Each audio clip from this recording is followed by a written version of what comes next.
Here we are. Okay, Iran. Now, there was a lot of Iran stuff, and then, as soon as I was done editing the other stuff, the situation had already moved about so much. And actually, like, my wife, we had, like, family stuff weekends back to back. It was a lot. But here's my idea. I'm going to make a jumbo podcast with Iran stuff, the previous and this one. Does that sound... Yeah. Yeah. Cool, yeah. Mondays with Mike.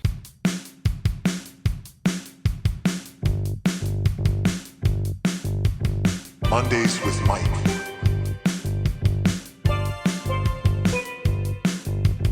Mondays with Mike.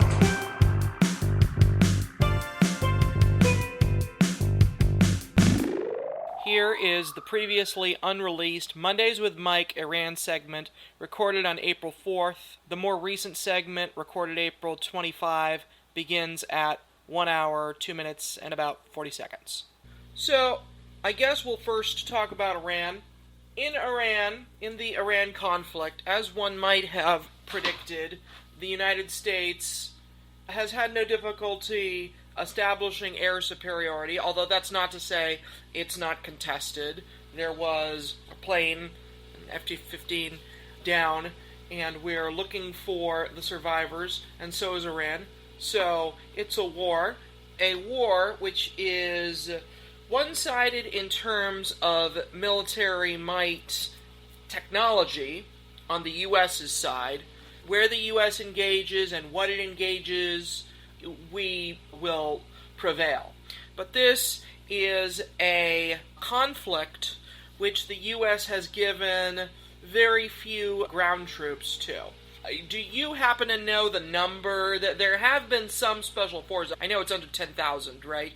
Or are they just talking about the special forces that are going to be sent, like, to grab the uranium?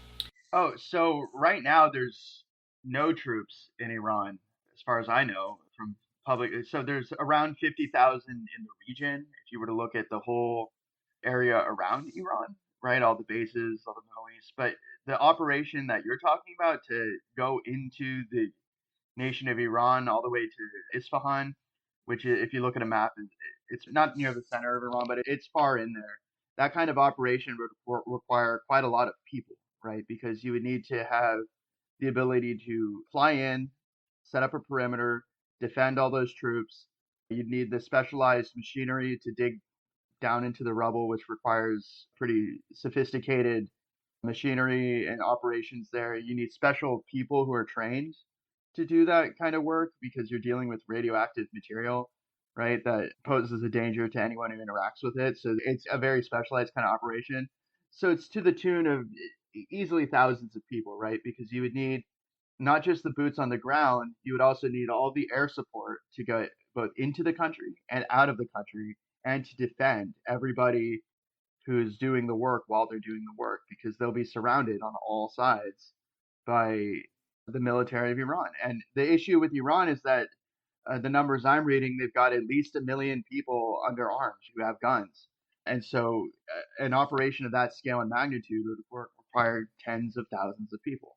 And none of them are in Iran currently. Let me put a caveat on that. None of them are in Iran that we, the public, know of.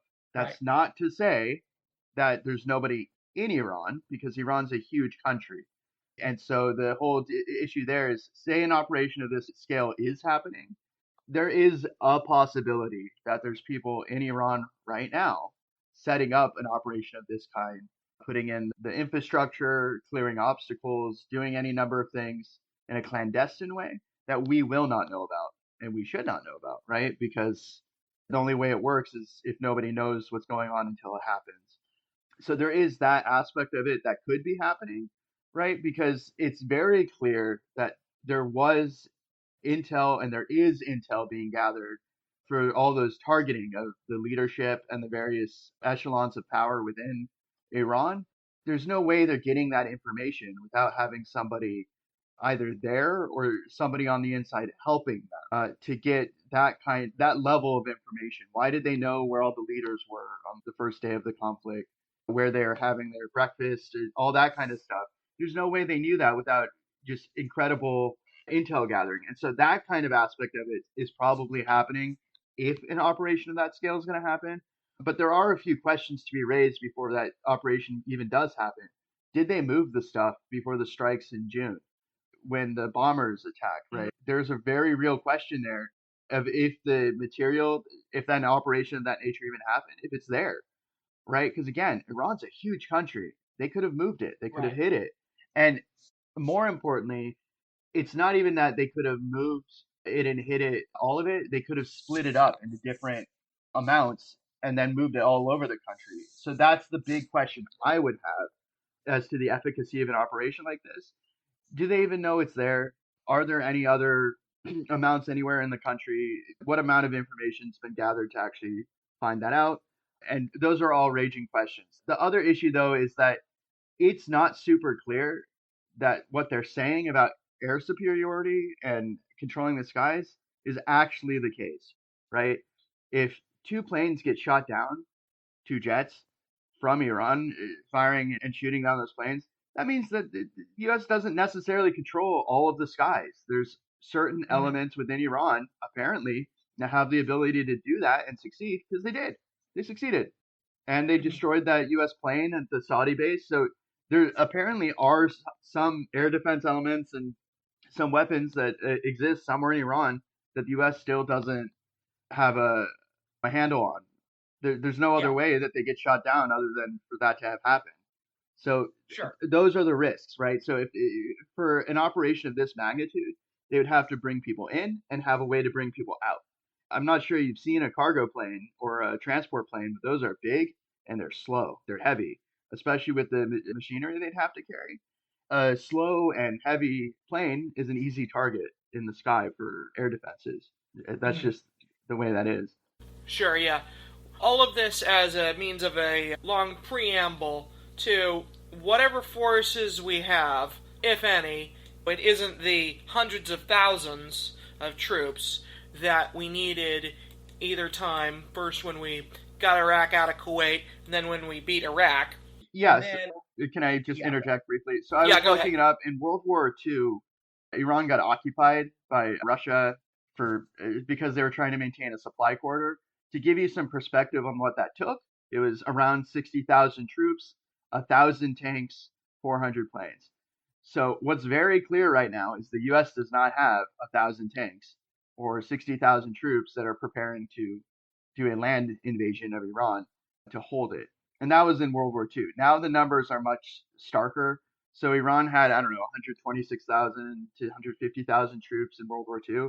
Now it's got easily over 1 million, for sure. And they have much better technology, much better guns, a much more robust internal security system. The internal security apparatus of Iran, even in the middle of a war, is still effective at keeping control over the people. And And that's what I meant to lay out all here. And besides which, in World War II, they had 15 million people. Now they got quadruple, or it's more than quadruple, really, the people. So it would require a greater number of ground troops to actually control the country. If something like Venezuela happens, we'll see. We can't really predict that. We shouldn't count on it. We shouldn't count on, that person says they're going to do what we tell them we're going to do. Now we're going to go away, and then it turns out, nope. We shouldn't count on it at all. We should not let the unprecedented efficacy of, in a certain sense, of the Venezuela operation blind us and make us think, it's just going to be a cakewalk. No, war never is. So I see it as Trump in international diplomacy. He says something like, if you don't do what I say, things will get ugly, and people don't usually respond to just threats with, oh yes, I'll do what you say. No, they just do the opposite of that.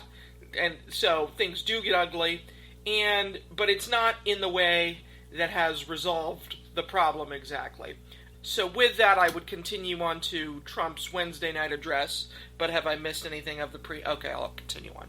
So Trump addressed the nation on Wednesday, and it was mostly what he had been saying already, but he said a few things in more direct ways than he had before. Here's the breakdown as I saw it.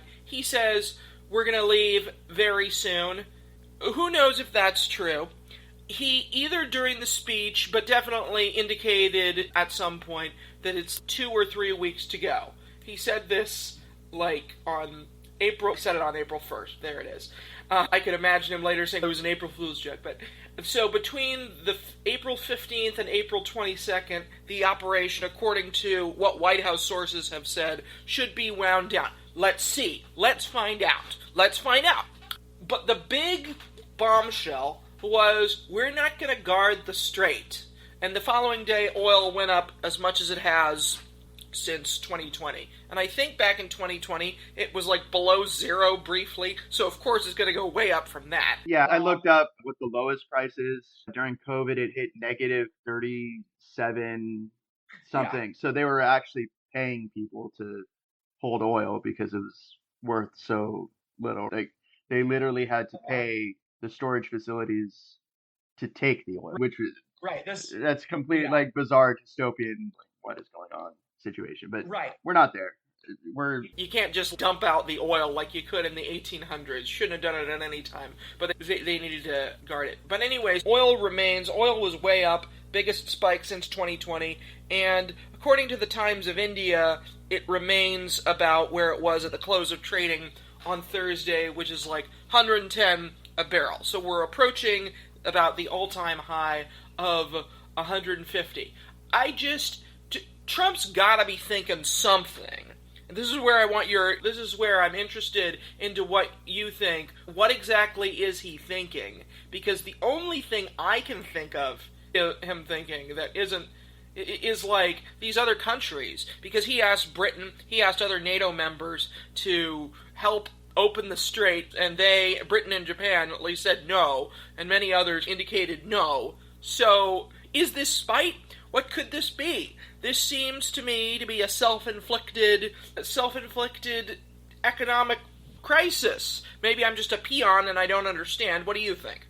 Okay, so the answer I have is that he's trying to goad these countries into doing more than they are. So the way he's doing that is this is a way to signal to those countries, look, this affects you way more than it affects me just on paper. You have to start doing something as opposed to just nothing. It's not sufficient to just not react or to decline to participate, because ultimately there's a term for it, the free travel on the ocean, right? The safe shipping lanes is a responsibility that everybody has to participate in. So I'll give you some parallels.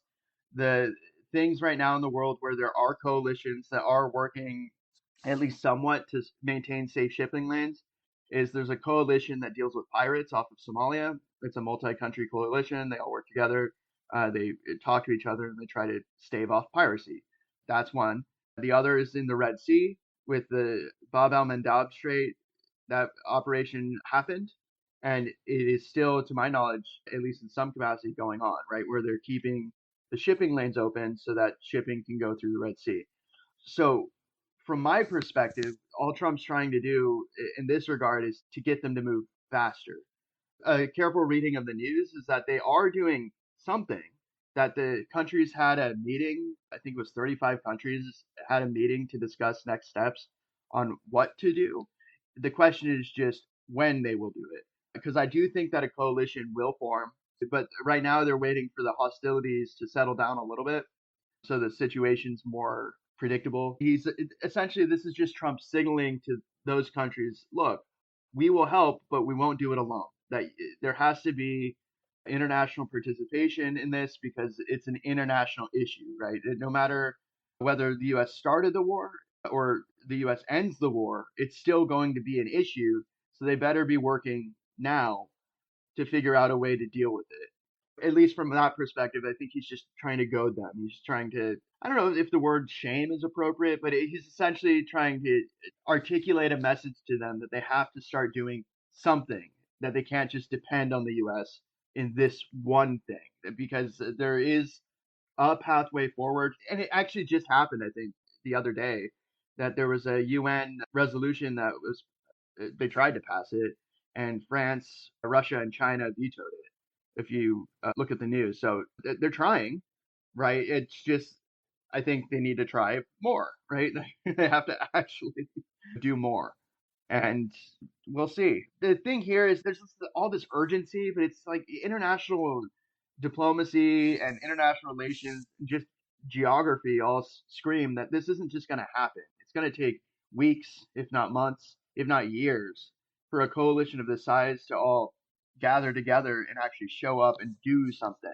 And so, in that respect, the U.S. could be more effective because it's there, right? It's currently off of Iran's coast with ships and the Navy and all that, that it can do more than it is. So I think that's what the countries are hoping for. But that particular little aspect of the speech that Trump gave, what I heard was him goading. He's essentially publicly shaming these countries, saying, look, you have power, you need to use that power. That's the whole point of having power. It's not to sit on the sidelines. You don't get that choice. If you want the outcome of stable shipping lanes, pirates still exist too. There are opportunists that exist, and you can't just blindly travel through the world expecting valuable resources to never be preyed upon by people who want that stuff. Look, there is actually a history for this. Piracy has been an issue that all the countries of the world have been fighting for hundreds of years, not just some time. There's been a consistent agreement among countries for the international waters that piracy is a crime against everybody, all of humanity. Yeah. And what's happening right now effectively amounts to piracy, right? From Iran, right. They're demanding money, right? They're demanding a toll, or they're seizing the goods. They're blocking passage. Essentially, have you ever seen like a troll under a bridge? Yes, not a literal one, but the one in Seattle. Yeah, but the metaphor I'm talking about in fable and in fantasy is a troll is sitting under a bridge. They go up to the entrance of the bridge if someone tries to cross, and they say, "Pay me money or give me something, or you won't pass." Period. And so, effectively, that's what's happening here. Is that Iran is siphoning they're limiting the movement of ships to within Iranian waters, and then demanding money for those ships to keep going. And where it gets really annoying is that there are still things Iran could do that would be much more dramatic in this regard. They can impose a toll. They could limit who actually gets to go through. It's a whole mess. And so from my perspective, what Trump's screaming at these countries essentially is, look, I know I created this mess, but it's a mess that's been there forever. Now's the time it has to get resolved. Figure out a way to fix it together, or suffer the consequences of it not being fixed, which is that there's a huge shortage of oil, gas, and fertilizer for huge sections of the mainly East Asia, but also parts of Europe. So Europe really needs the LNG, that liquefied natural gas, because of the way that they transport it. It's actually super interesting, the science of it, where they shrink it down to like 600th of the size and super cool it. Oh, wow. No, it's very sophisticated technology to keep it that way. That's one of the issues right now that's happening, is that every day that these ships are stuck in the Strait of Hormuz and they can't go to a port because ports don't want to accept them because they're targets, that increases the possibility of those ships running out of fuel, running out of food, running out of water. It's not like once the gas heats up, you can still keep it. It'll just dissipate. It'll evaporate. They're keeping it at a super cool temperature to keep it contained. They need fuel to do that. If they're not being allowed fuel, how do they get refueled? That's the question I have. And so that's the kind of pressure that exists, where we're not seeing the effects just yet because they haven't run out of gas. But if they do, if those ships, if any of those ships run out of fuel, there's a real issue, because not only then would they not be able to leave the Strait of Hormuz, right? But the more ships that there are, the more that they each individually become emergency problems, because they need food and water for their crew to stay alive, and they need fuel to keep going and to keep the lights on those ships. Yeah. That's one of those stories that sort of flew under the radar, but it made my brain go into, whoa, was when a ship tried to go into port in that area of the ocean. They tried to go to a port because their water desalinizer stopped working, and the port denied them entry. Yeah. What nationality was that? I don't remember. I heard about it from a YouTube channel on shipping. So it was a story that was relayed to them that they called the ship. So I'm not actually sure on the specifics of which ship it was or which port. But the point is that if that happened, and I have no reason to believe it didn't happen, and if that happens to all the ships or most of the ships that are there, then this crisis becomes much more severe as the days go on. And so that's where you would need an international humanitarian coalition to go in to make sure that those sailors don't starve or that they don't die from dehydration. Who's going to fill the gaps in there? Iran's not going to feed them. Iran's not going to give them water. It's not in their best interest to help those ships. So who will? Will the U.S. do it? I'm not so sure. And so that's where those international countries come in and where that coalition comes in. And so that aspect of the speech, I understand completely. He's trying to goad them into acting faster. They have to act at some point because there are political realities all these countries will face, especially if this drags on into the colder months. So the closer we get to winter, when gas in particular becomes super important, so people don't freeze in their homes, the pressures will become a cacophony, as it were, because the alternatives to get natural gas, the volumes that they're getting from these places, aren't really there. The specialized technology to do it was there in the Gulf, specifically Qatar and Kuwait. But the whole point there, the whole point I'm making is like the situation is much more complicated than just like the U.S. fighting Iran.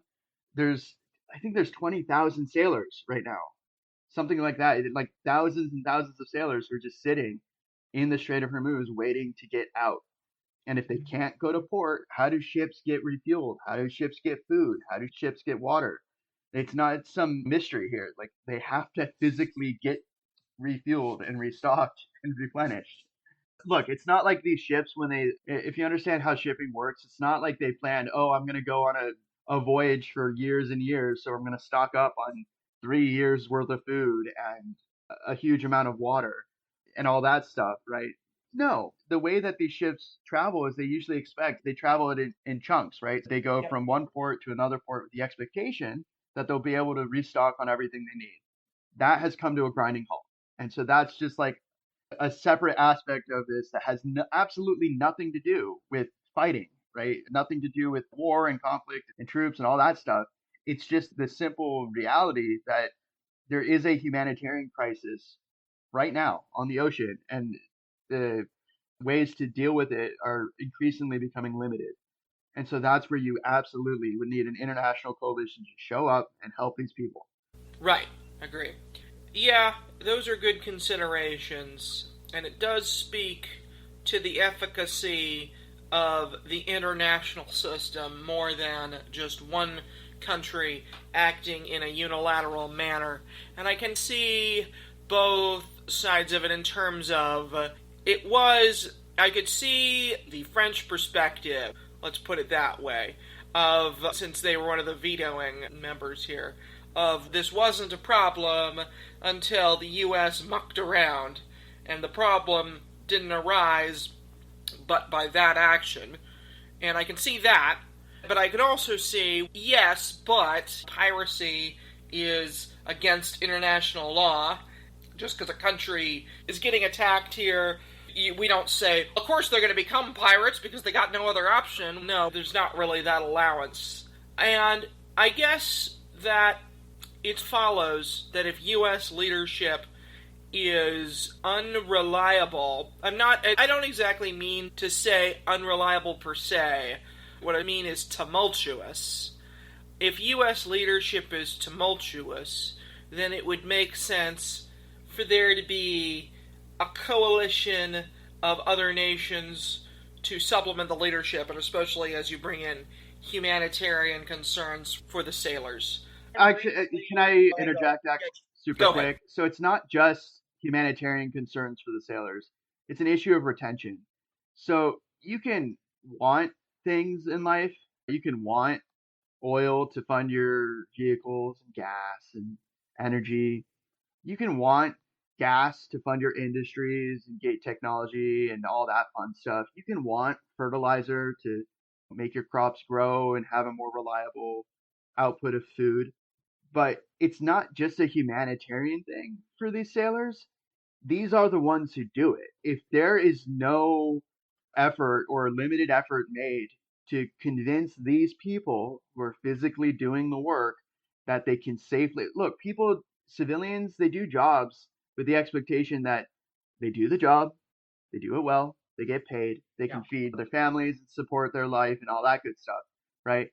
If there is no hope to do that, suddenly you're going to have a huge number of people unwilling to do the job, right? And that means it's still a problem that the world has to deal with, but they have to deal with it in a different way, which means that they have to create alternatives to the Strait of Hormuz. And those exist, right? That there are pipelines that can bring some oil through. They exist, but not in the volume that we're talking about. And so this isn't just a humanitarian catastrophe. Oh, they're stuck and they're going to be refugees and all that.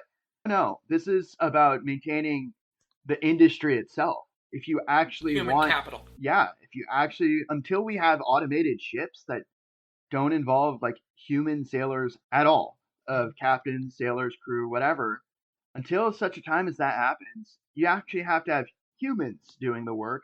And last I checked, these people didn't sign up to fight in a war, right? That they signed up to do a job with the expectation of getting paid.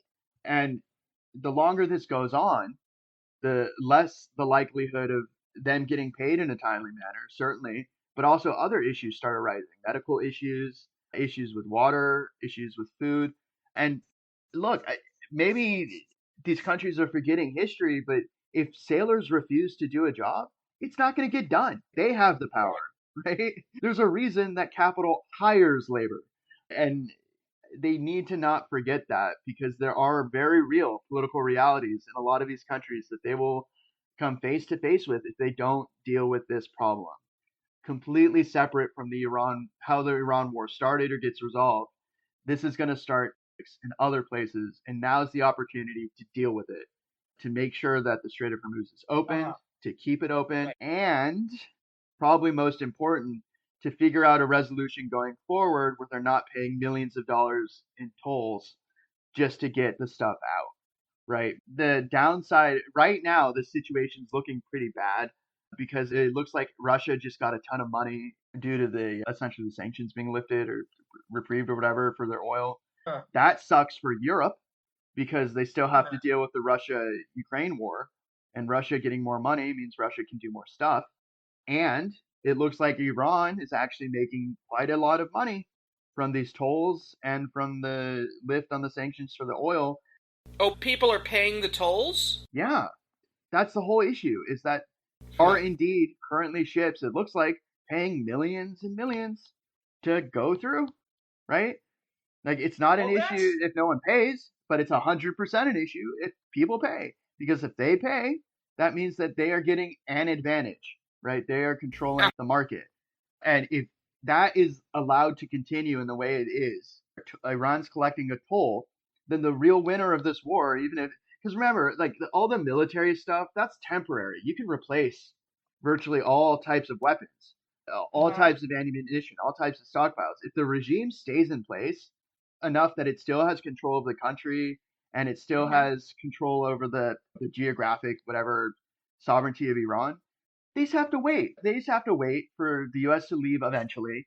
And then if they're getting way more money than they've gotten in the last however many years, because Iran's been under crippling sanctions for a long time, right? If they're actually getting that huge shot in the arm of adrenaline of ready capital and cash and money, all of a sudden, whoever's left to run the regime is sitting pretty on a huge fortune that they can spend to replenish everything, buy new planes, buy new ships, buy new weapons, buy everything, right? It's like money moves the world.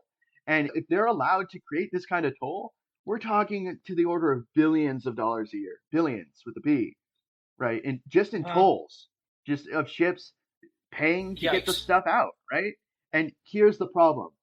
People will pay, right? Like they want the stuff. If you understand how the oil market works and the gas and the fertilizer, it's not that tough of a calculus on their part to go, do I pay 2 million now or do I pay 100 million more or whatever if the price goes skyrockets? Like the mental calculus, there is a number at which they won't pay, but I don't think they've reached that number. I think the evidence here is that if there are countries paying the toll to get their ships through, then that shows a willingness to do that, if that makes sense. Yeah, So it's a whole thing, right? This is an international problem now, and Trump alone, I don't think, can fix it. That it does need international pressure. this strikes me as paying the ransom when you have a hostage.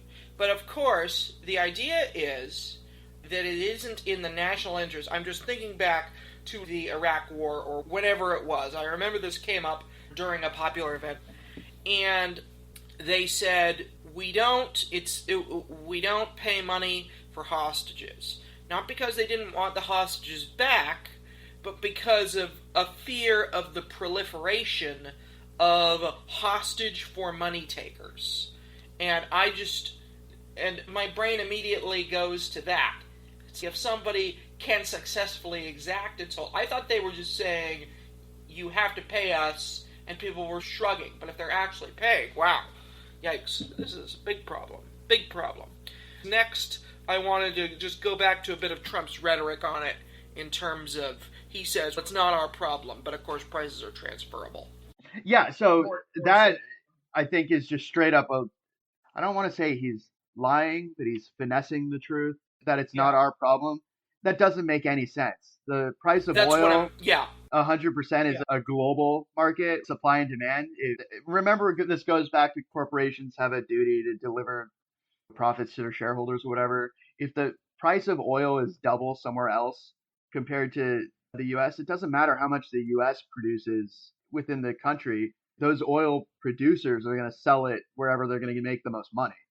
As in, they have the supply. The demand hasn't changed. There's a huge demand for this stuff. It's just that the access to the supply has changed, right? And so when he goes on and on about, oh, we make more oil than everyone else, okay, that doesn't matter, right? The price is set by the total amount that exists available in the world market, right? Period. And so it's our problem. It is, and the corollary to that is it's a little more complicated, but then when you just talk through the complexity, it's not that much more complicated, which is that there's Brent crude, which is the stuff in Europe, and then there's WTI in West Texas. And they are formulated a little different, but you frequently see transoceanic transfer of oil, and Trump even said buy American. So he can't mean both. He can't mean both this isn't our problem because it's other people's oil and buy American. The two cannot coexist. This is ridiculous. But it's just the devolution of language. It's just a rhetorical tool in the moment, such that you have contrary moments in the same speech. Maddening. Obviously, prices are fungible. It's like we produce a lot of oil. True. What price does that oil trade at? The price that the oil trades at is the majority of the cost of the gasoline. The gasoline is as expensive as I have ever seen it. I paid $5.27 to fill up a 15-gallon tank. I paid $5.27 to fill up a 15-gallon tank. It was like $82. This is a lot. So he must know about this stuff.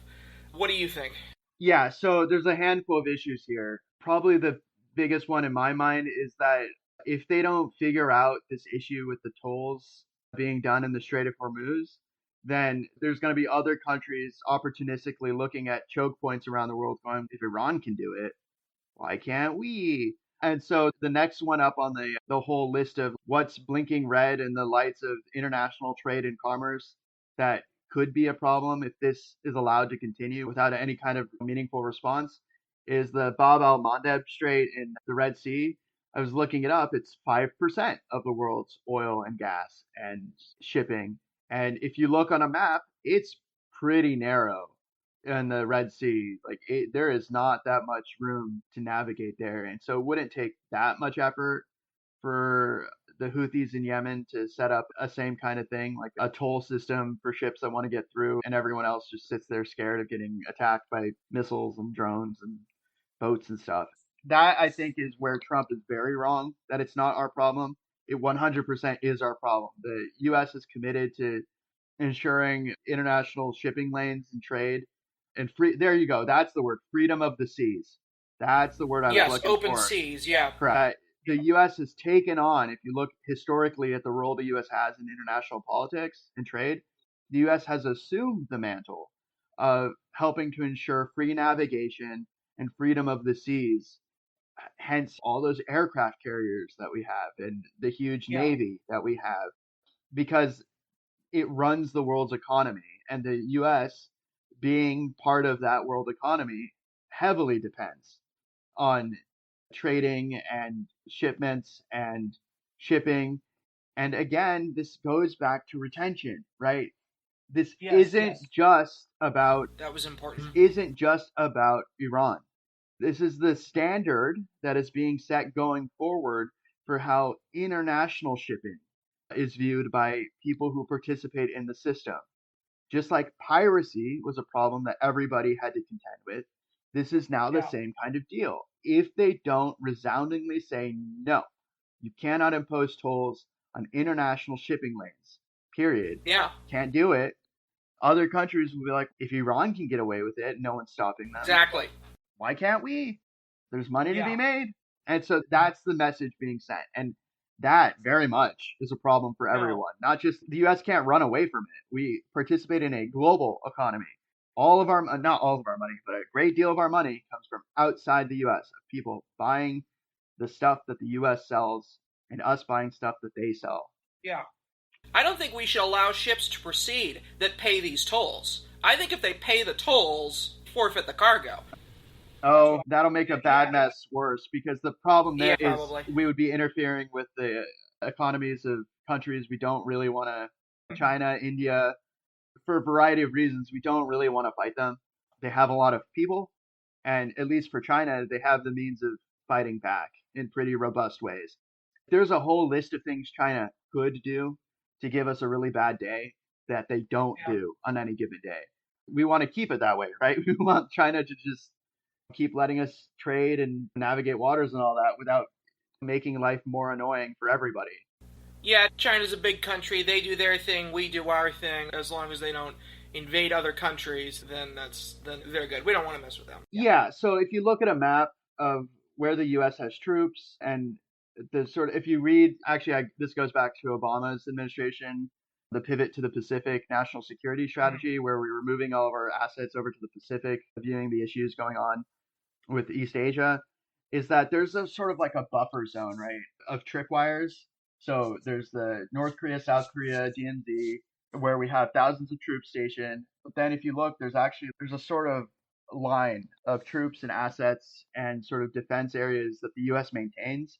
In Japan, we have agreements with Australia. There's a whole long history of this. Like, we have mutual defense pact with Taiwan. We also, after World War II, guaranteed Japan's defense. Essentially told Japan, disarm, and we will protect you. And that those things are only as strong as the ability to credibly demonstrate that. One thing that I noticed that made my little bat radar start swirling is that there were assets being moved from Japan over to Iran. That Marine Expeditionary Force, I think it was in Okinawa, is now being moved over to Iran. That means that we've got less of a presence in Japan, right? If you move them from one place and put them in another place, that means they aren't in the place that they were in.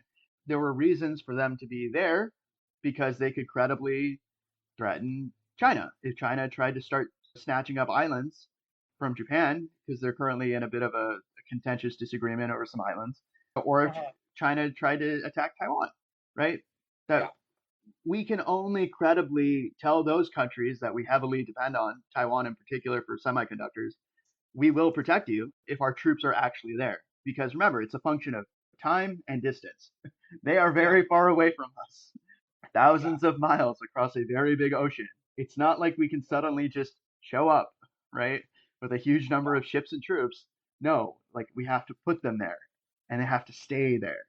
And the longer this war in Iran goes on, the more that those pieces on the chessboard move. And those have unintended consequences that I don't think are really being thought through to the degree that perhaps they should be. But yeah, that's my read on what's going on. Yeah.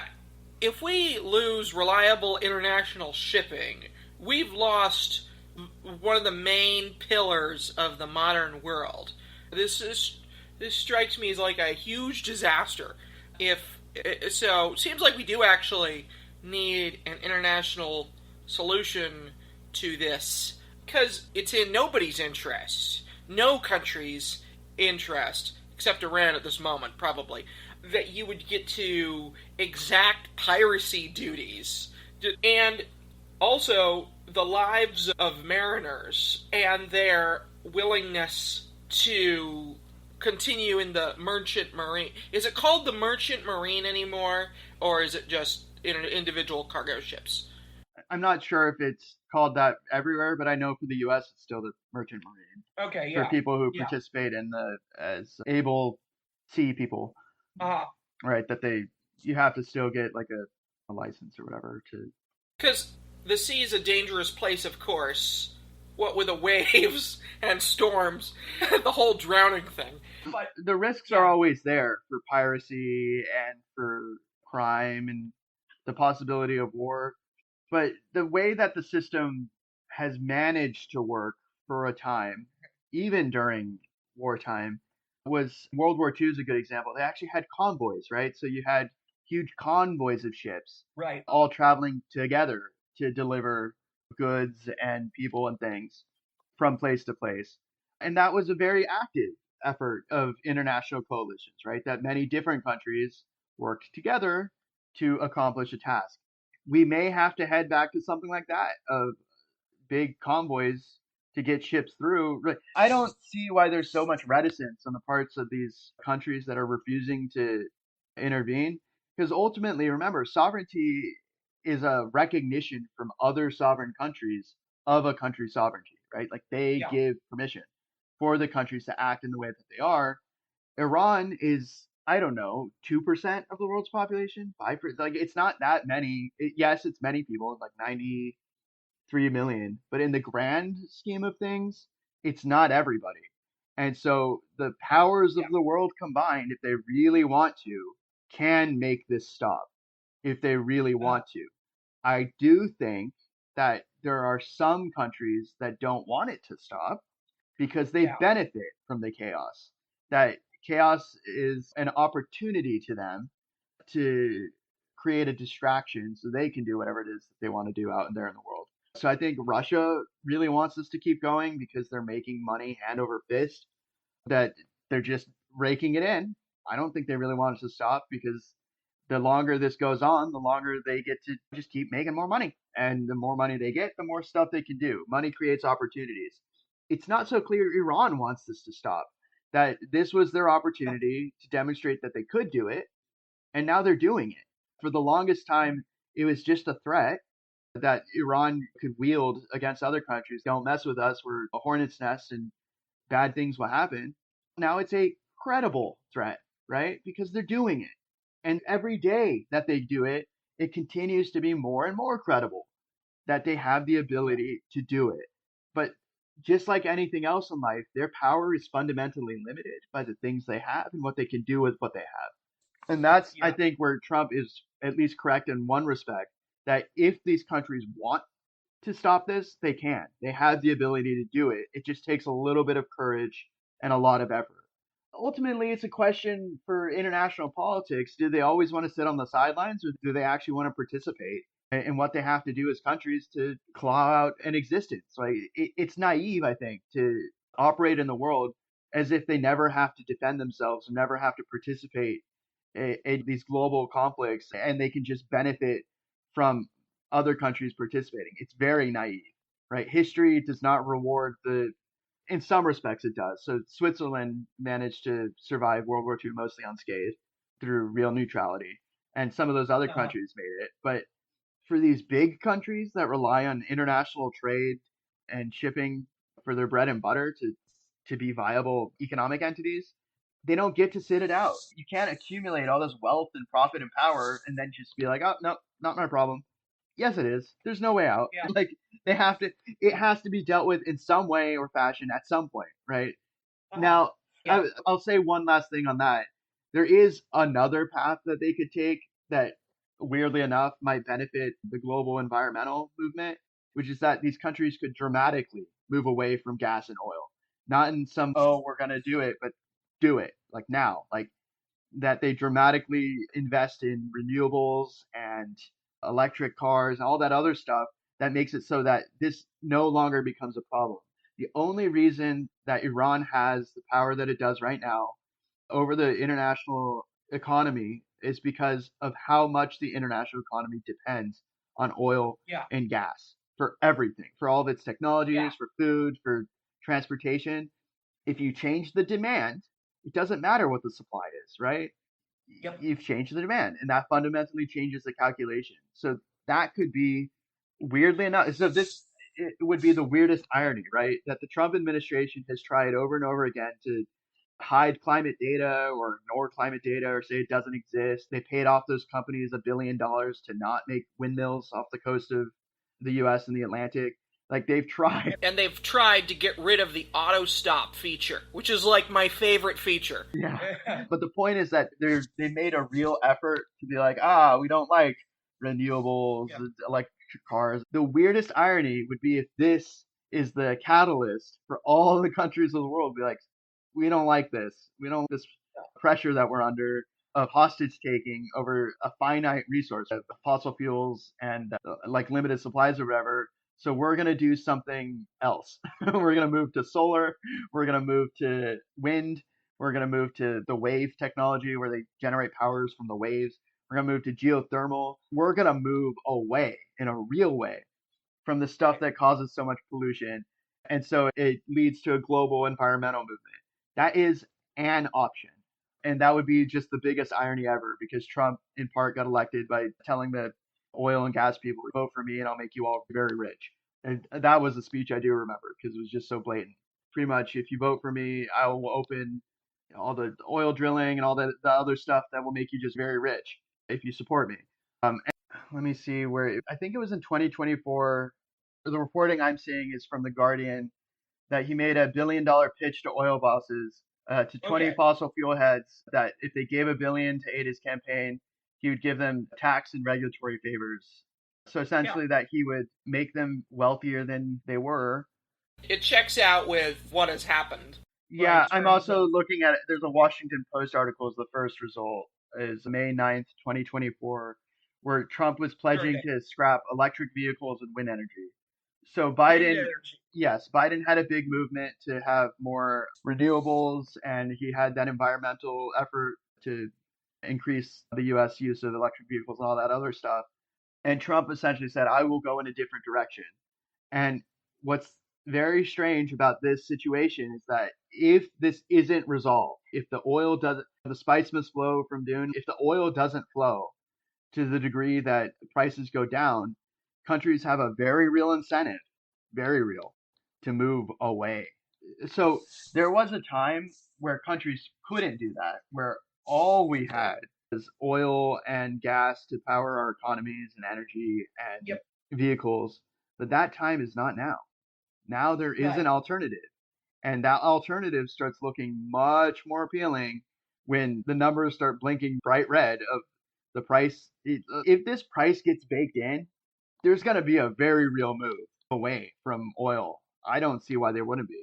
Like for these rational countries that look at the future and they go, do we really want to participate in this kind of hostage taking just to have access to oil? Like we don't want to pay millions of dollars in fees to countries that have shown a willingness to, and it's even worse than that, right? If this works for Iran, then it's going to set a standard that other countries might try to get away with. And where does it end? It's just a race to the bottom of like countries showing a willingness to extort whatever they can get away with for international shipping lanes. No way. You need international shipping lanes to be freedom of the seas, freedom of movement, freedom of navigation. You can't have tolls every step of the way. It'll make life very expensive for everyone. At the end of the day, we have diminished the amount of coal that we rely on, but have we really diminished the amount of oil that we rely on? Not by much. Oh, and thankfully, like, we do have more efficient cars than we did, but most of them are still gas-powered, and people don't live near where they work. Do the math. This is going to affect everyone. It's so unsubtractable from the total, and it's a big hit to everyday people, and to the poor more than to the rich, too, because still one person needs to get from point A to point B in either case. It really speaks to not going into war heedless of the consequences. So on that one as well, look, if gas becomes way too expensive, there's gonna be more of a push towards public transportation, towards trying to offset the costs by increasing the amount of people you can move at one time at a lower amount overall in terms of cost. So it just, in terms of the political realities that Trump's facing, this makes the message all the louder that maybe there needs to be a Yeah. move towards more renewable sources of energy, towards electric vehicles as a real option. That's the thing, right? When these big decisions are made by cities and countries, do we replace our buses with electric buses instead of oil or diesel or something? Do we replace our Yeah. trucks with electric or oil or diesel? The option becomes way more enticing if the price to do business becomes eye-wateringly expensive, right? Like the options right now they don't look good for some of these countries if they don't figure out a way out. We're talking recession or depression, right? The way you get to a recession or depression is that if your people can't make enough money to buy the goods that are being sold. And that's the issue right now, is that the prices, if they keep going up, but wages don't increase commensurate with those prices, then it's going to make life very expensive for not just the poor, right? But yes, the poor are going to get hit the hardest, right? Because they have to pay more immediately with everything.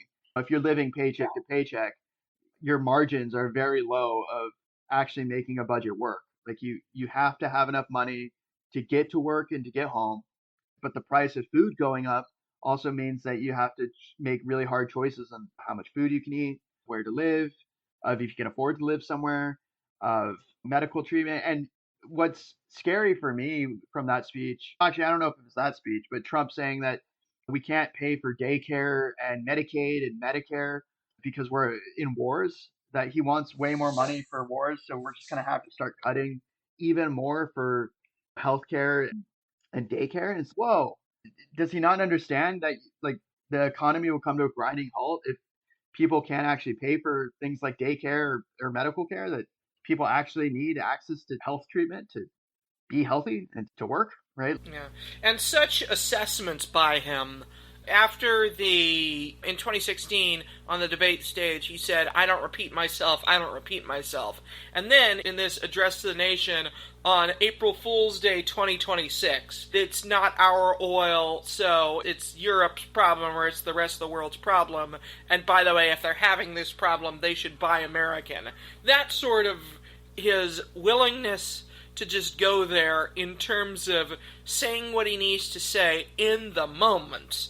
It makes the idea of we can't afford childcare because we need more bombs. I don't. Like at the end of the day, you got a printing press, man. So yes, you can. But even just beyond that, you just compare what it costs per day to wage this versus what the Trump accounts cost. Probably like a month's worth of this war is like a year's worth of Trump accounts or something like that. They're not really comparable things. So, if moving toward the close of this segment here, how high do you think the price of oil might go? Or if you don't like that question, do you think we'll seize Kjarg Island? either one, your choice. So for oil, it heavily depends on what happens with the Bab al-Mandab Strait. This was pretty recent. The Houthis said they were going to join in on the fights, and they're the ones most positioned right now to make an impact there in the Red Sea.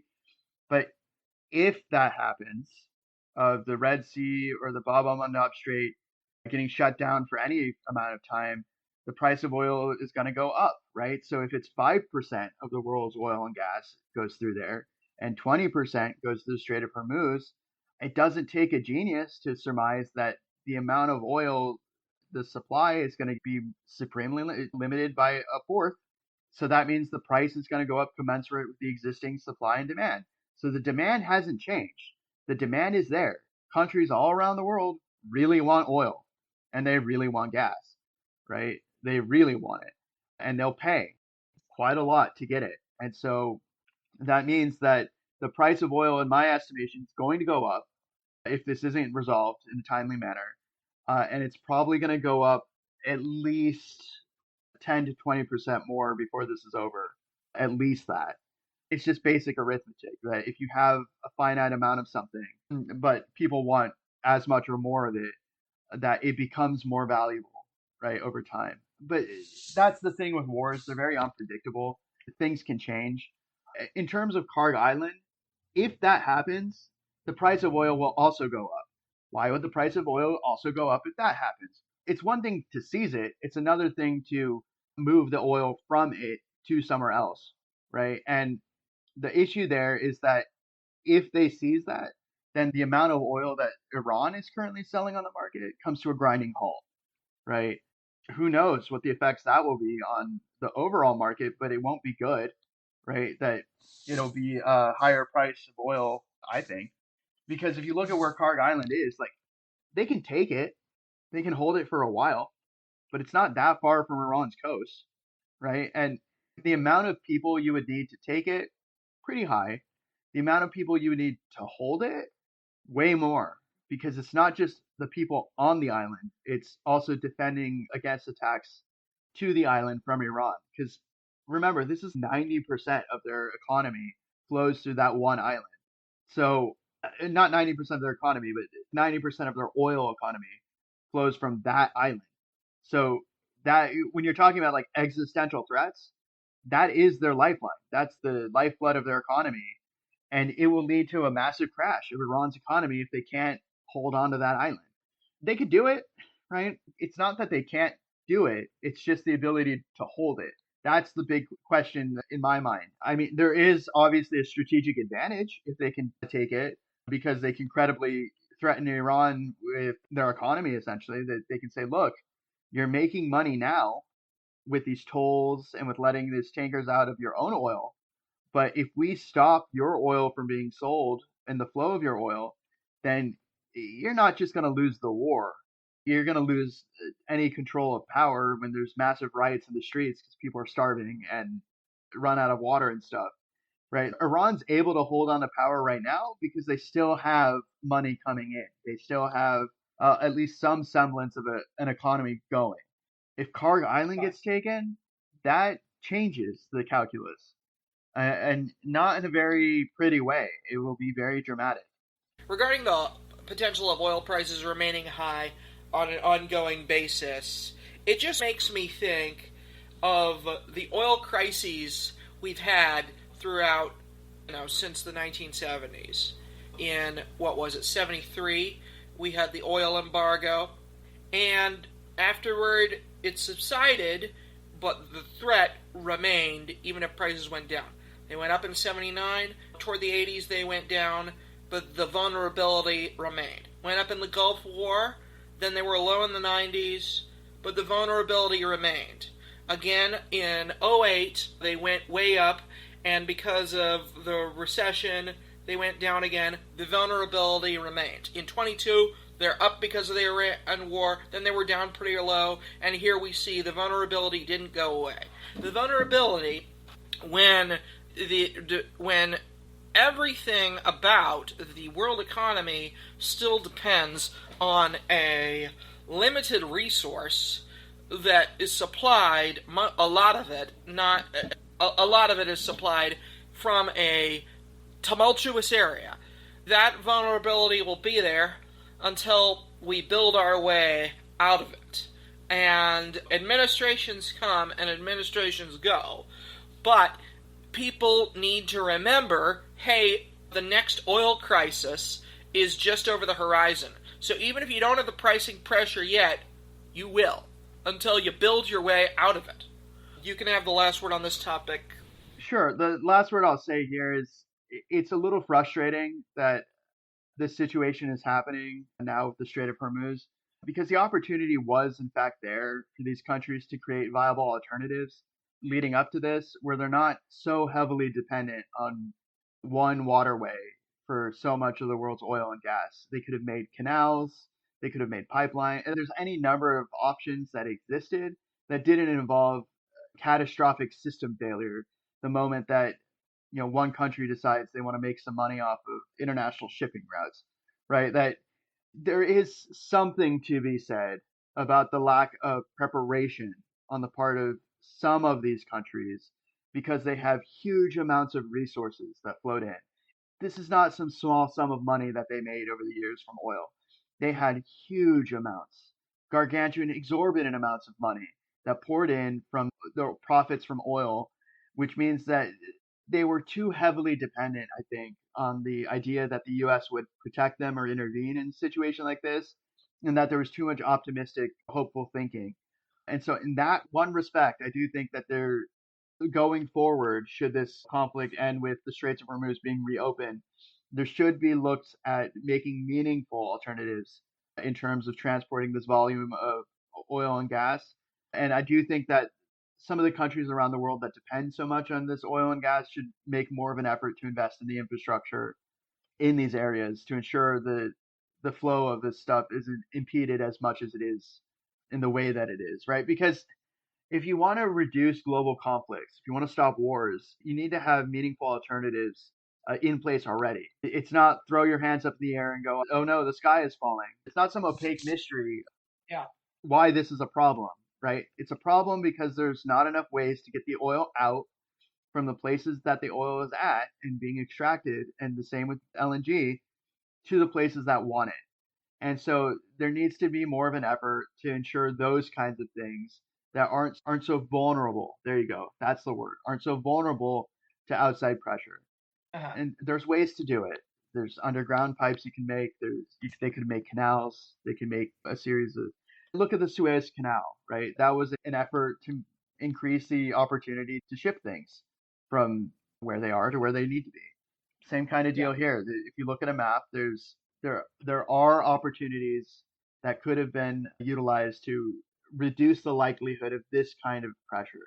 And here's the thing, for global peace and stability, you want to ensure that there's freedom of movement for all forms of shipping, right? Because everybody's invested in these kinds of outcomes for stability, for peace, for technology. Like, we can play at having developed countries, but the actual way to do it is you actually have to protect it, right? You have to treasure it to ensure that it happens. And that requires international cooperation, diplomacy, all sorts of things, right? And so going forward, I think that there definitely does need to be more of an effort to ensure alternatives that are meaningful and possible. Indeed. Mondays with Mike. Here is the April 25th segment. So regarding Iran, since last time we spoke about it, the situation has just changed so much, and it's changed so much about 3 times over. But the essential prediction that you made, which was this won't end quickly, has proven true. There was a big agreement on April 10th, if that was a Friday, and the markets went way up, and I kept looking at them, and I kept thinking to myself, this is wishful thinking. This is all, we can't rely. We really cannot rely on either party doing, any of the 3 parties, Iran, Israel, or us, doing exactly what they say they're going to do. 4, who's the 4th? Lebanon. Lebanon. Now there's a part of it that's easy to forget about. For the mainstream media, Mike shook his head, he didn't forget about it. For the mainstream media. Do you want to say something about Lebanon? Yeah, there's a huge refugee crisis right now happening from Lebanon. Close to 1 million people are displaced. Israel's trying to take part of Lebanon and keep it. And so the part of the issue with this whole Iran conflict is that it sure looks like Israel was taking the opportunity to invade Lebanon and take over a good portion of Lebanon in the meantime of Iran taking the attention of international and global affairs with the Strait of Hormuz stuff, that Israel is taking this opportunity to really invade a full-scale invasion of Lebanon and to secure significant portions of it.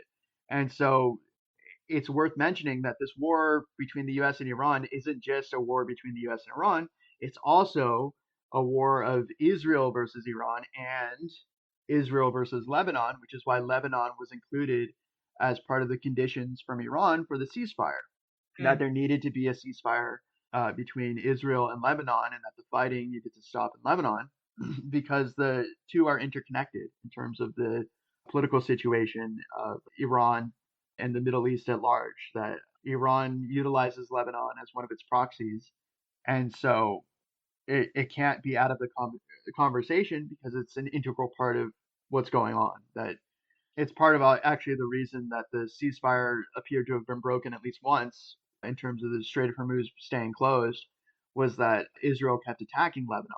And now you see that there is currently a ceasefire between Israel and Lebanon and that it's ongoing, that it may be extended. That the big diplomatic stuff was that they had a meeting in the White House that hasn't happened in years between Israel and Lebanon. The other issue, though, with Lebanon is that Hezbollah seems to not be in agreement with whatever the Lebanese government chooses to do. And so there's a whole lingering issue of what happens if Hezbollah violates the ceasefire, for instance. Would that lead to a wrench in the whole ceasefire process between Iran and the US? So these are all, it's a whole big mosaic. It's a puzzle of different things that are connected, but they're all interconnected. They're interwoven. And one piece falls apart and the whole thing falls. It's a house of cards. So that's an aspect that I, frankly, missed. I think others can miss it too, because Iran's all over the news. But Lebanon, like, we hear about it occasionally, so thanks for keeping an eye on that too. Just resuming the rundown of events as I saw them, there were negotiations week of April 6th through 10th. They yielded a temporary, quote-unquote, ceasefire, and markets loved it, and I thought, this is all wishful thinking. And indeed, the ceasefire was violated almost immediately.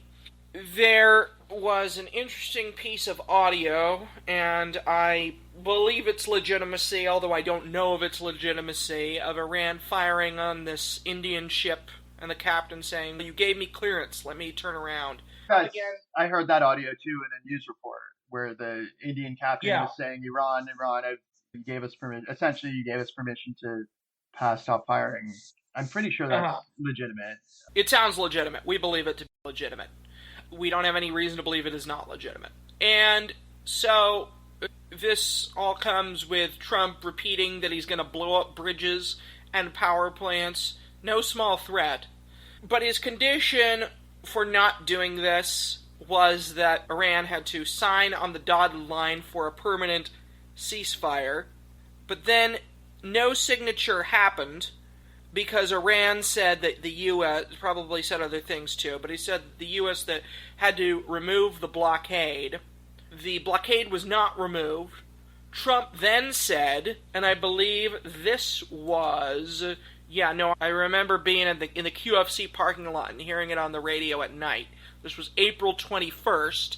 Trump said, I'm going to unilaterally extend the ceasefire because the government of Iran is fractured, and not unexpectedly so. And I thought to myself, first of all, I thought that wasn't the condition in the first place. But then I thought, well, it's a good thing. First of all, I don't know if that's true of the government being fractured. I think it's true. But I just thought to myself, if he's not going to bomb them, that's probably a good thing. So maybe I shouldn't be so critical of you're not doing what you're saying. I'm going to forbear bombing. Okay, good. And then Iran claimed to have boarded ships. The U.S. also boarded some ships. All that, it changed so much. I probably missed stuff. Did I miss things? I did, but you want to add up? Yeah, so I'm reading through the conditions of the ceasefire that Iran's asking for, and it's not just Lebanon. They actually want a stop of the war in Iraq and Yemen. So I guess there's fighting that's going on. Iraq? Yeah, Iraq. That there's fighting going on in Iraq. Yemen I did know about because the Houthis announced in a press release that they were going to attack the Red Sea stuff and that they were going to keep doing that. They had a press release a while back, so that I did hear about. Iraq I heard about because if I remember correctly, they kidnapped a journalist in Iraq who just got released. That there was a militia group that kidnapped a U.S. journalist. But no, so I was reading through the conditions from Iran's end on the ceasefire, and they want end of the fighting in Iraq, they want an end of the fighting in Yemen and in Lebanon, and then they want, the other thing is, that's a big holdup, is the full reparations They want a full payment of war reparations for all the damage done to Iran. I'm not sure that's going to happen. And the other one is that essentially I think they want to still maintain that tolling in the strait, which again, I don't think that's going to happen. So in terms of the ceasefire, this is going to keep going, right? Because both sides keep breaking aspects of the ceasefire. So the U.S. saying that it's going to fire on the boats laying mines is essentially a violation of the ceasefire, right? If a ceasefire is you stop fighting, blowing up ships is not stopping fighting, taking over ships is not stopping fighting, right? It's fighting. A blockade technically is a military action, right? A blockade is a kind of an act of war. If you block everything coming in or going out of a place, I don't know how that's really a ceasefire because it's actively preventing the flow of goods and resources. Yeah, I wonder, and I don't know if you would be inclined to engage in this kind of analysis. I was just driving in my car and I thought, how long could this blockade go on? And I thought it could go on for a long time. And I thought, what if there was the blockade, but there were no bombings? And I thought maybe a blockade is, if the alternative is a hot war, maybe a blockade is better. I don't know. Maybe that's just sophomoric trying to rank things. No. So to answer your question, how long could the blockade go? The longest blockade in human history, from what I was reading, is 21 years. So the answer is a very long time. If the U.S. really wants to, they could blockade Iran for a very long time. Only a limited number of ways to bring stuff in by ship to Iran. The Strait of Hormuz is one of them. And the U.S. saying that it's going to expand the blockade to a global blockade of the whole ocean for Iranian ships. Only the U.S. could really do that, since the U.S. is the one that has the Navy capable of being... It'd be pretty costly. Yeah, but the way to think about it is the U.S. is really the only Navy on the planet that can be in all oceans at the same time. That they have the ability, especially with aircraft carriers and the size and the technological prowess of these aircraft carriers, that U.S. aircraft carriers are a whole league of their own compared to the aircraft carriers of any other country on the world, in the planet. There is nothing quite like it in terms of how much distance they can cover, how big they are, how many planes. There's a whole list of technological things that the U.S. is vastly superior compared to virtually every other military on the planet, that most don't even want to interact with the U.S. in terms of fighting. There's a reason most countries do not try to fight the U.S. in any real meaningful way. I mean, you saw that with Venezuela, where they capitulated pretty much immediately, is because our technology is so far surpassing theirs that it's not even close. The only reason Iran can do what they're doing right now is because closing the Strait of Hormuz is a very low-tech proposition. They can do it with a very limited number of people because fear is their tool. They don't have to actually close it physically. All they have to do is have the threat of danger. Yeah. That's enough to keep the ships from going forward, because these private corporations are risk averse, right? That the sailors are civilians, the companies are profit seeking entities, and they don't want to take a level of risk that's so great where they risk losing all of their investment. And so they're just not going to do it.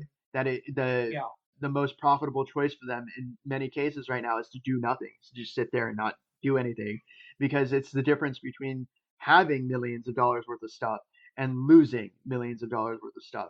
And most people, when they see that value proposition, go, I don't want to lose millions of dollars worth of oil or gas and all that crew that I had to hire and train, and something we talked about, the impossibility of hiring new crew by saying, oh, look, you're going to go to the same place that the old crew just died at. Good luck. That's not going to happen. People do jobs with the idea that they're going to be able to complete the job, get paid, go do another job. If that possibility doesn't exist, no one's going to do the job. Right. And the ships aren't getting insured either. Is that still, I don't know if that's ongoing, but that was the case. And if they got shot at, that increases the rates or makes it less likely that it'll happen at all. So it's a fear-based thing, like deterrence in a perverse way. So, yeah, I think we're on the same page where I expect this to be the new normal for Iran for some time to come, with intermittent fighting between U.S. and Israel and Iran, and then the Gulf states might get on the fighting at some point, and it occurred to me that what we have now is probably like a proxy war, whereas Ukraine is like a proxy war against Russia. It's like this could be a proxy war against us. And that in that sense, we're very much on to Cold War 2.0. Do you concur? I do. If you look at the reporting that's been coming out, Iran's been getting help from Russia and China in terms of intelligence and targeting and a bunch of other stuff. And that very much looks like a buffer, a proxy war of sorts, where China is using Iran as a buffer against US encroachment, and Russia is using it as a leverage, as a negotiating tool for the Ukraine war. That what Russia is doing, if you listen to the reporting on this, is that they're essentially signaling to the United States, look, the intel that we're giving to Iran will stop if you stop giving intel to Ukraine, helping them fight against us in the Russia-Ukraine war. You fight us, we'll fight you. You give help and information to people we're fighting, then we're going to give help and information to people. And it's this whole thing. It's this whole ongoing conflict. And remember, they're not part of the ceasefire. Russia and China, they're not included in the conversation at all, but they're participating in their own way. Yep. And yeah, it's an ongoing thing, but we'll get to this. There's something else going on in this conflict that isn't being discussed as much, but absolutely has to be discussed. And it has to do with the United States moving assets from the Pacific over to the Strait of Hormuz in order to maintain its big blockade. That if you move the ships and the troops from Japan and Taiwan and our pivot to the Pacific, then it creates an opportunity for China to invade Taiwan, for instance.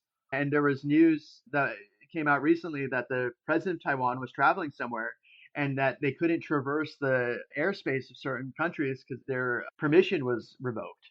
I think at the instigation of China was telling countries, don't let the president of Taiwan travel in your airspace. That just signals something not great. Yeah.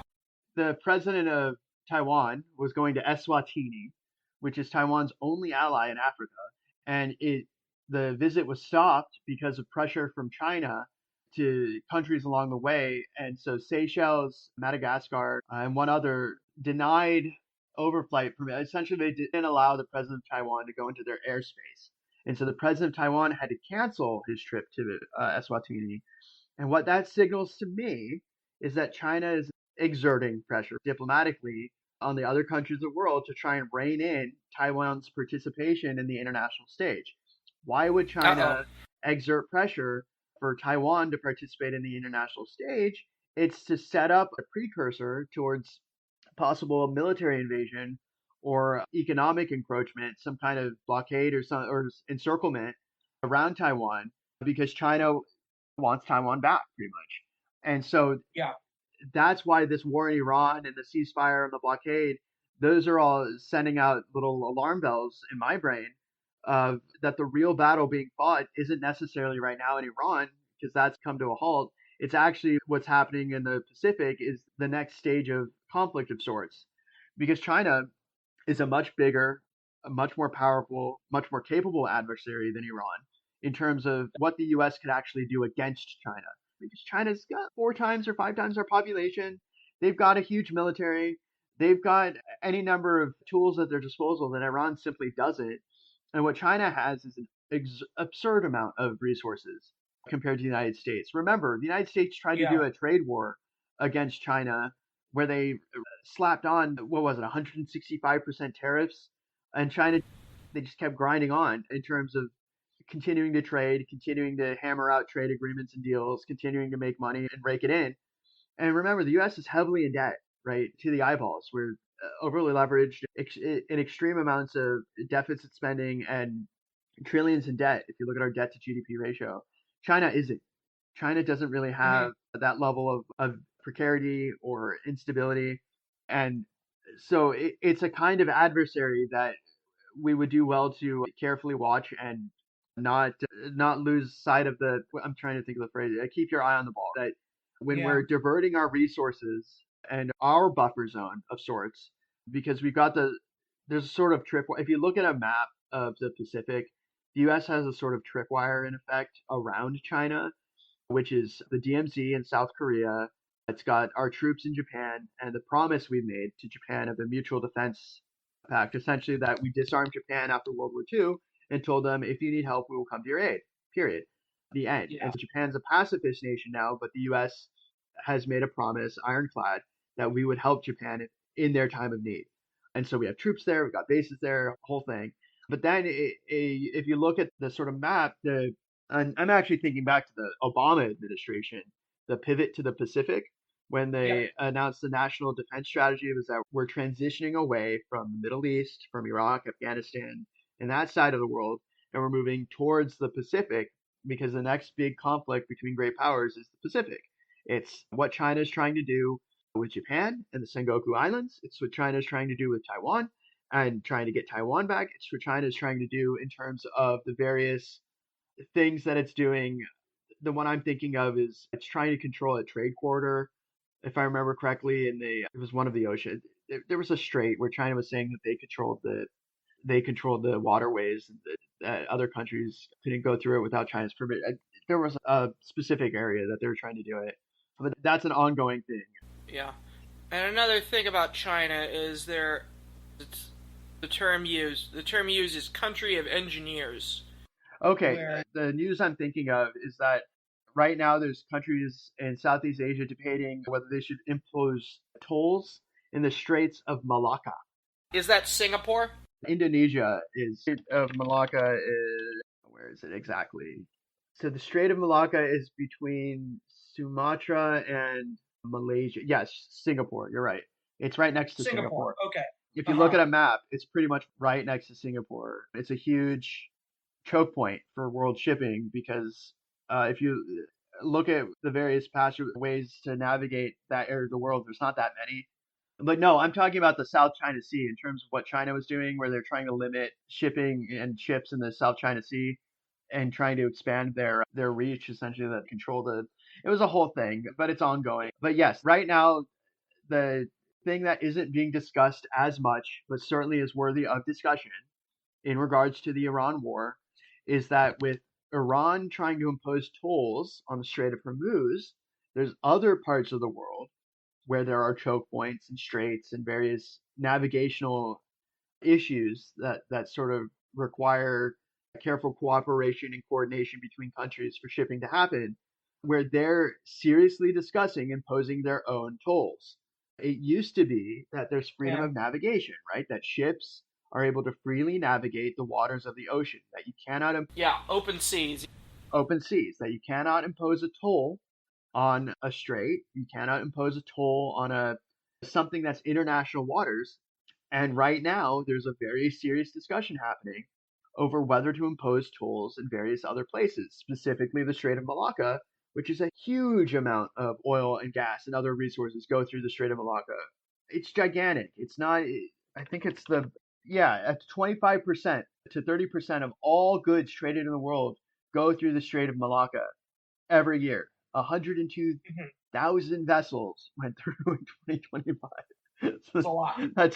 It's the largest oil choke point on the planet, right? So if they are really seriously considering imposing tolls on the largest choke point on the planet, you think this oil problem and the increase of the price of oil and gas is bad now?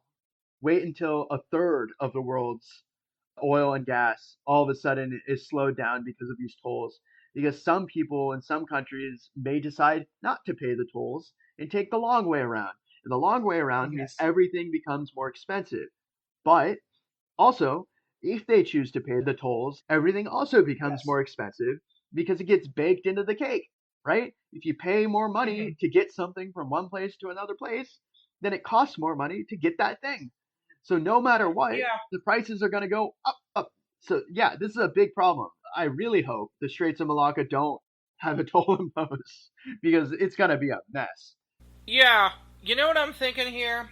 First of all, I'm thinking that we already have a conflict with Iran, and we don't need another conflict with China. So we better either wrap the one up or ensure that the other party is placated or whatever.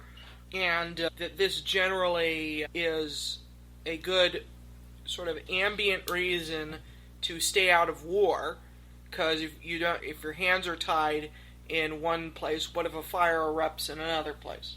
But another thing I'm thinking is that these tanker ships, or too big, and that they're not small and maneuverable, and that maybe we should have blockade runner ships, and that also maybe they should be AI powered. But mostly I'm thinking the former. Mostly I'm thinking, oh, let's reach an understanding with China. Yeah, I see what you're saying, and the ships are definitely very big. But this is also the world's teetering on the brink of climate disaster. If any of these ships actually go kaboom and have massive oil spills in any of the areas they're in, it's going to be a real headache for cleaning it up Yeah. and for just the Big environmental impact of massive oil spills all over the place. So yeah, definitely moving away from conflict and even the possibility of any of these ships getting shot at or blown up in any way, I think is probably the best scenario for diplomatic outs. But I do think going back to humanity evolving and adapting to changing circumstances is that civilizations need to move away from fossil fuels as much as they can, because this kind of precarity of our world economies in this balancing act of needing oil so much, but oil having such a profound effect on everything else if it's stopped for even a minute, is having real ramifications in terms of food scarcity, in terms of access to medicine, in terms of access to basic materials that these various places in the world need when they have such a reliance on fossil fuels for their development, such a reliance on natural gas for their heat. That I think it can't happen soon enough that the world's developing countries and developed countries transition to stuff like solar and wind and geothermal. And Anybody with half a brain loves solar. yeah, the whole point is that if it's good enough for the plants, right? If trees and plants love the sun, why can't Yeah. we? What's the problem? But also, I do think that it would be great if they figured out a way to get solar in space and to send the energy back down to Earth. Because one of the complaints of solar is that it takes up space and it causes all sorts of problems and it's expensive and blah blah blah. But Really? space is big, and yeah, one of the issues with solar is that when you're flying over it, it reflects. So imagine solar panels in the desert or in solar panels in places where planes fly. If you don't coat it in like a non-reflective surface, then what can happen is that it's like a mirror, right? It will reflect up into the sky, and it creates issues for just, there's a whole issue thing going. Solar isn't a cure-all, right? There are various trade-offs that are made with solar, but there's technologies that have been improving that, right? That you can have non-reflective coating, and there's a whole bunch of other stuff. There's things you can do to make it less of a problem. But also, I think figuring out a way to get it into space or like in some way to get it such that you have solar constantly, no matter what, would be really helpful. Because it's virtually unlimited energy. It's just energy. Because it's always daytime in space. There are, for sure, parts of space that are always pointed at the sun, that are never not pointed at the sun. So you would never run out. As long as you maintain it, you keep it safe. Because we have satellites. We know how to do satellites. So the question is just figuring out how to get solar panels into space and get the energy down on the Earth. But doing that, look, the whole point here that I'm trying to make is that right now the world is teetering on the brink of another world war if this stuff doesn't get handled right quick, of figuring out how to not turn choke points and straits and areas where vast amounts of oil flow into conflict zones, because that's not good.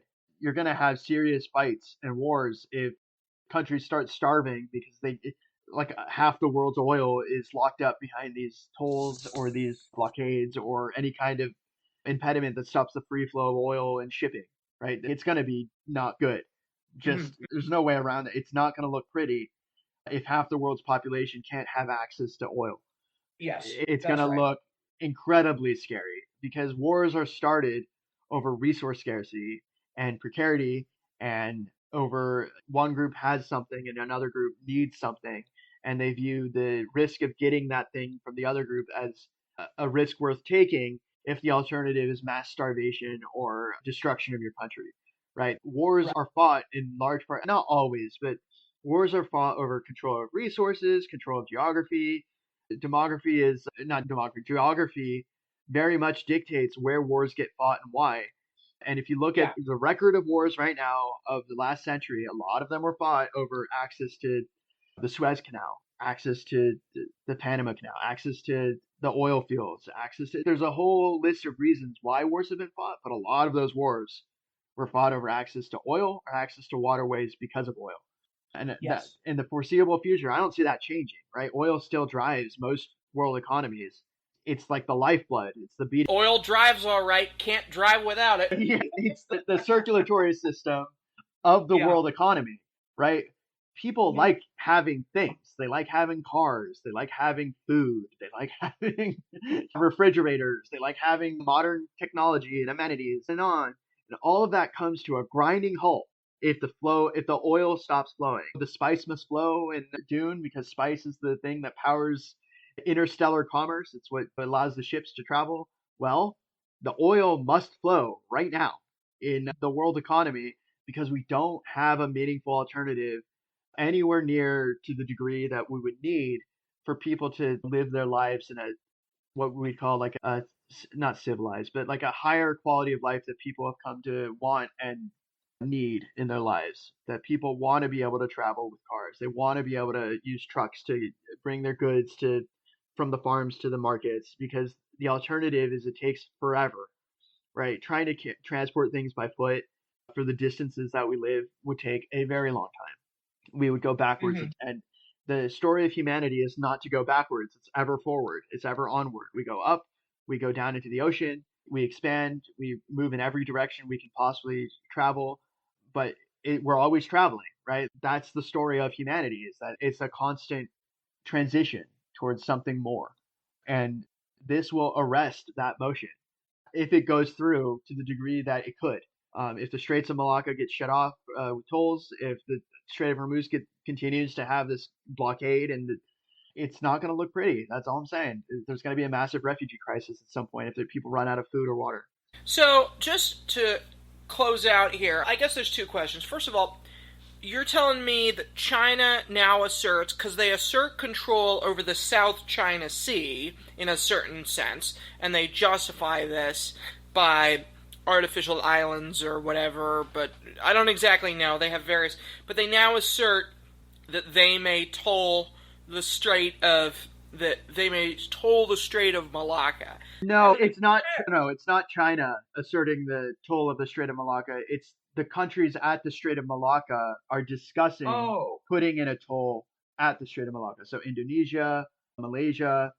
I'm not sure if Singapore is in on that, but the countries that border the Strait of Malacca are Hmm. are talking about tolling the Strait of Malacca.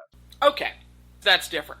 That would be Okay. Indonesia and Malaysia and all any of the other countries. They would essentially have like economic control over however many miles it is off their border, their coast, and they would just bridge the gap between those countries and say they control the Straits of Malacca. I see. Okay, that I get it. So in that case, to close it out, we are in consensus that this Iran thing is ongoing and that we do not know the level it will be. It may just be a blockade. It may be more strikes. God forbid, but maybe boots on the ground. We don't know, and that we are traversing into uncertain territory like There Be Dragon's Land as we proceed forward, but we expect that it will be ongoing. Yeah. So I'm reading this story, and it looks like that particular crisis for Malacca was averted. So it was a finance minister of Indonesia proposed the idea of tolls in a debate to bring in revenues similar to what was happening in the Strait of Hormuz. And then Singapore and Malaysia said no, and the leadership of Indonesia said no. So for right now, it looks like the proposal was put forward and then immediately shut down. So that's good. That actually is really That's a relief. that is a relief. But it's the very fact that it was proposed that I find concerning. Okay, crisis averted with the Strait of Malacca, but what about Iran? That crisis is ongoing. Right now it looks like there's no end in sight because Iran wants something. They want to impose tolls in the Strait of Hormuz, obviously, because it makes them money. And the rest of the world doesn't want that, right? And they don't want it for the reason that we were just discussing, that if a toll is imposed on the Strait of Hormuz, then it undermines the strength of the argument for freedom of movement and navigation worldwide, that other choke points of the world economy may be viewed as a place where tolls could be imposed. And so this has to be stopped here now, is the whole argument there Mhm. for international politics, that it's creating too much of an opportunity for Iran to generate income and taxes and tolls, and it sends the wrong message for worldwide politics because it gives leverage to countries to dictate foreign policy essentially for the rest of the world, and that's not good. And so this ongoing issue with Iran is ongoing. I don't see it ending anytime soon because I do think Israel still wants to fight in Lebanon, even though there's a ceasefire right now. And I also think that the issue with Yemen isn't going away because the Houthis have their own separate battle they're fighting. Remember, there's a civil war still in Yemen, and the Houthis, to secure power and maintain power within Yemen, have to do certain things. They have to flex their power in certain ways to essentially legitimize their power. And one of those things that they do is they try to affect shipping in the Red Sea, the Bab al Mandab Strait. And so that's a whole separate conversation that's Right. ongoing. And I'm not so sure that's going to stop, right? Like the leverage that the Houthis have doesn't suddenly vanish overnight, even if the Strait of Hormuz thing is resolved, because it's a whole separate issue that's ongoing. And it's a whole different conflict that has nuances that have nothing to do with Iran, that have everything to do with what the Houthis are trying to do in Yemen, and also the conflict between Saudi Arabia and Yemen that's ongoing that doesn't really get talked about much at all. But the Houthis aren't gone, they're still there. And so this is an ongoing thing. I don't see this resolving overnight.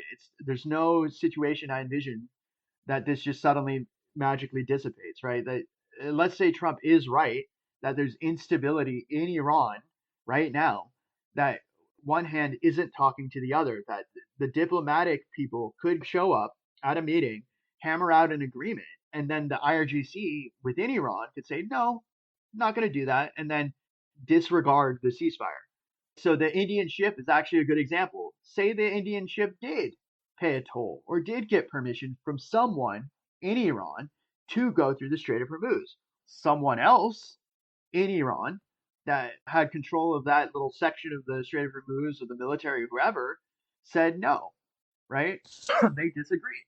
And so until there's some power within Iran that says do this, and then all forces involved do whatever they say do this is, there's no real how do you negotiate with a puzzle piece, right? It's not the full picture. You're just negotiating with one part of the machine, but it's not the sum of all parts. That's the issue, right? Is that so much of the leadership was taken out in Iran. There's a bit of a quagmire, as it were, of the term is a vacuum of power, that various Yeah. various factions within Iran are almost definitely competing with each other to figure out who's actually in control, and then whoever is actually in control can then negotiate. But if the whoever is actually in control isn't actually in control, then that means that there's a bunch of people who are actually in control of various parts of the country, and they would each have to be negotiated with, and they may not agree at all with each other, which that leads to problems. So yeah, this issue is not going to get resolved until all the factional disputes and all the different issues are resolved within Iran, which it's a mess, right? It's 93 million people. I don't see that suddenly getting resolved overnight. Yeah. Okay, cool. The dismal situation remains ongoing. Now, really quick, just do you think there's a story here with the Secretary of the Navy resigning? They just NBC just threw that in with the report on April 22nd, and I thought, first Joint Chief of the Army and those two generals, now Secretary of the Navy. So I think there is a story, but it's not related, I think, to the chief of the army leaving. This is a separate thing. So from what I'm reading, it's about the speed of shipbuilding. That Oh. the issue is that the ships weren't being built fast enough. And the question that I immediately thought of then was, why do we need the ships built so quickly? And the answer that I've arrived at for why the ships need to be built so quickly has to do with the issue with the Pacific, right? So if you don't have enough ships in that part of the world, that you have to move assets from the Pacific over to Iran, that means that there's currently a need to have more ships in the Pacific, right? If you take the ships away from one place, you put them in another place, then you still need the ships that were already in that other place to still be in that place, and they're not. And so Right. the whole point of wanting more ships built is that you need more ships in more places, and that the map has certain deficits that obviously need to be remedied quickly for Yes. global peace and security and all that stability. And it's a question of deterrence, right? That you stop bigger wars from happening by having these tripwires in place. You essentially signal to Russia and China and other countries, you've got like your area of the world that you can participate in and do whatever it is that you're doing, but there is a wall, right? And you Mhm. cannot go past that wall.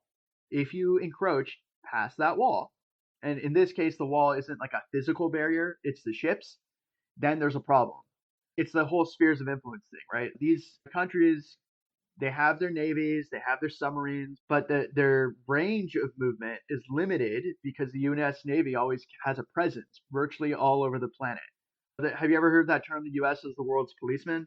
Yes. This is what that looks like, is U.S. ships just sitting around patrolling the oceans. It's how you deal with piracy. It's how you help maintain freedom of movement and navigation. It's the circulatory system of the world economy. If there's no freedom of navigation and movement for ships, then everything comes to a grinding halt. And nobody wants that because that leads to really bad situations down the line. The US has a lot of people, not the US, the world has a lot of people, billions of people, and all those billions of people want things. They want food, they want cars, they want technology, they want all the stuff, the doodads, the refrigerators, and the Yeah. everything, right? Anything you can think of, all the different things that are traded and sold in the world. And the U.S. very heavily depends on that international free flow of trade to make money, right? What are the tariffs if not a way to generate revenue? And you can't generate any revenue if nothing is imported into the country. And where do the imports come from? They come from ships. Most of them, some from planes, most from ships.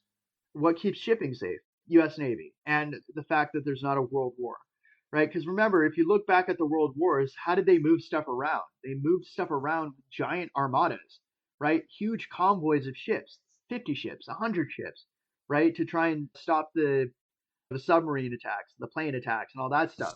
We don't want to go back to that. We don't want to go back to a No. world where to get stuff from point A to B, you need 100 ships, right? That's a lot of people.